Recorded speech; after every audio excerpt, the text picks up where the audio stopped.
The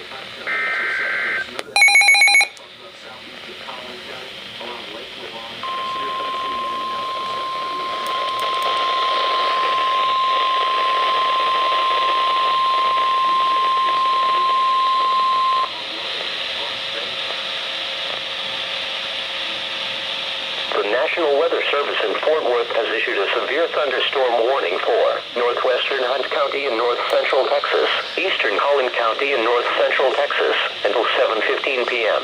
At 6:23 p.m., a severe thunderstorm was located over Farmersville, or 12 miles northeast of Wiley, moving north at 30 miles per hour. Hazard, 60 miles per hour wind gusts and quarter-size hail. Source, radar indicated.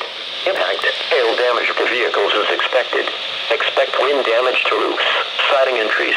Locations impacted include Princeton, Farmersville, Caddo Mills, Celeste, Blue Ridge, Nevada, Josephine, and Westminster. For your protection, move to an interior room on the lowest floor of the building. Torrential rainfall is occurring with this storm and may lead to flash flooding. Do not drive your vehicle through flooded roadways.